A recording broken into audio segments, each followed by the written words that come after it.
kimanikwa kitegerekeka ni muri kodisi kirimu empegano okuvana edinda n'otuuka e Kampala lwaki tosobola kwogera ku bizibu bya Busoga oyenda kabiri baleete Palamenti etyama Embale bajje Embale boogere ebizibu byaife kuba muli ku Eastern Region bajje boogerere Embale ku bintu bya Busoga now which is cheaper okuvaana edinda okujja Embale oba okuvaana okujja e Kampala so bamemba ba Parliament abe Busoga for example yes problem ye balinayo erindala bazira clear agenda y'ensonga da Busoga edote etaaga kutya amalala mwadiwandika mwasaba special session mu Kampala so iwe doctor oikirizagana n'okuba nti webawo bali kwenda kulingiranga region bizibu byado yes. tutandike kulingirira nti abe Busoga bekozeemu omulimo mwaleeta ebizibu byaimwe mu Palamenti baabawo kaseera mu byande mu Palamenti bitegereka okusinga ngamaze okubigandika mwetesiizaamu kuba bamemba ba Palamenti nga ba Busoga bandi balinga kati okay this tumbe ni meeting eri special yes bamemba ba Palamenti ba chairman ba LC5 ba meya b'ebibuga ebikulu ni institution y'obwakyabazinga basooke batyame basengede begano batukobere bizibu kye bya Busoga memba basabe special setting okuide eno nti eri mu region ni tikyetaagisa na kuidano bajebe Kampala bagisoma yes ekikulu ino kuba mwagaana you see atenge ekyeera kisoboka for example ndidye wano odinze entambula ni documents nini gano ni agenda ya Busoga Consortium yes Busoga Consortium for Development ekulirwa owekitiibwa Rebecca Kadaga ku page 29 ndakusaba byemba ndogera okakase abantu ja ku page 29 akatabo kene nakatuufu ka Busoga Development Agenda nga bakawandika na Busoga Consortium for Development ja ku page 21 tuseewo page 21 wendi wene page 29 n'okuli ebyobugaiga biri mu Busoga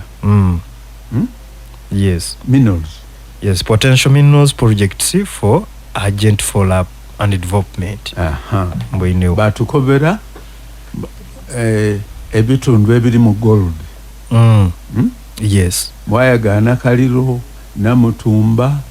Buyende ebintu ebyo na Mayingo gano Kagoma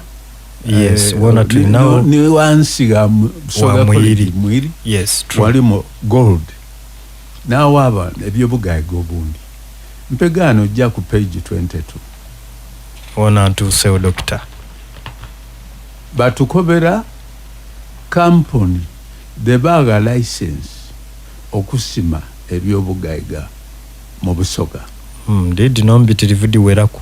company edo muzira dabagwira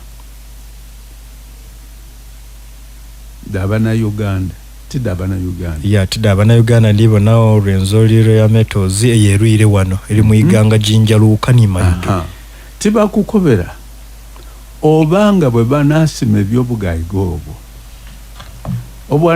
obwacha bazinga bunafuna percentage ki okoba ntya nga Busoga Kingdom sigaiza percentage yeti kubyobugaiga byetulitola mu Busoga yes abali mu bife masaza agenda ulo tiba kukobera now boja ku domestic tourism kyona eri abali kutambula nga boogera ku bifo by'obulambuzi abafuzi ab'ensikirano mu bitundu bire bano ye bali kujja yes bazira tibali involved bano batuuka ekola milimo so mpegana naawo bonaileta Parliament katukoba ogirese Busoga either discussing ebizibu bya Busoga. Yes sir. Olwo lwonawaayo ebintu ebyo kuba biwandiikirira tuli kugirako nani tuli kuliko ebintu ebyo byali discussed here. Domestic tourism, for example, program eyo ba member of parliament abebusoga ne bakia aba 5 n'obwacha bazinga n'abafuzi abensikirano. Those 4 groups bati amabako bati mpegano ngebya minerals oba domestic tourism tukole tuti tusabe ni parliament kuba problem y'abantu butata bintu ku lupapula ni babiteesako ni babayikirizaganyako ni bakwata mpegano tusaba special programs, special session ya parliament. So Doctor nga tuva ku nsonga eyo ikirizaganya nti bino bisobola okukola ng'abantu bano bekoze mu regions dekoze mu mulima ababaka baado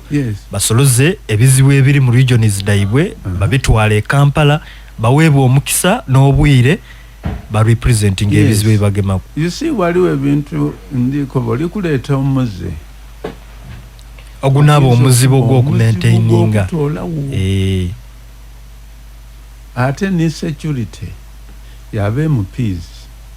mu kutambula kuno okujja mu regions yona abantu balina okwegendereza. Yes sir. Akasika Uganda kasi it is a small country. Mpegano baje bakoba nti olese decentralization, service delivery, government eda kutuuka buli wantu. Yes. Obu districts obwe bataawo,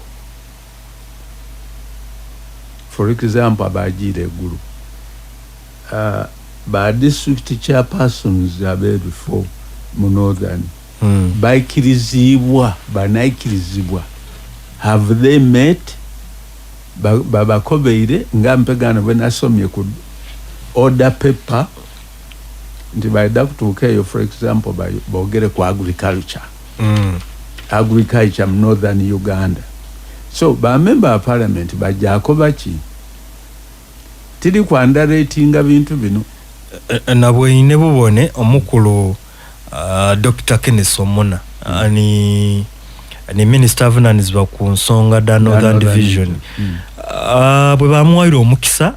okuwa reporta ku bizibu ebigema mu northern division mu northern Uganda twajira okumaliriza nga ate byali kwogera n'ababaka baayo bali bikubamu ebituli. Ali mukoba atya mukulu ayogeire ayajira okumaliza nga Kalamoja ni West Nile tutumuwulire ku completely neno byayogeire no ebizibu bye tuli na bindi kubyali kwa nga ate wabaire obwire obwamuwe bokubonekanga anonya information eno abana Uganda bene bali disorganized. Ate mu kifo ky'okutola ensonga edda parliament ni bakoba nti okay olikwenda ku discussing problems da northern Uganda bage special session batyame. Yes, ayenga bakali kolecho baje batyame rewaibwe bekole mu mulimo nga abakulembeze. Yes, ku issues of development edetagibwa mu northern Uganda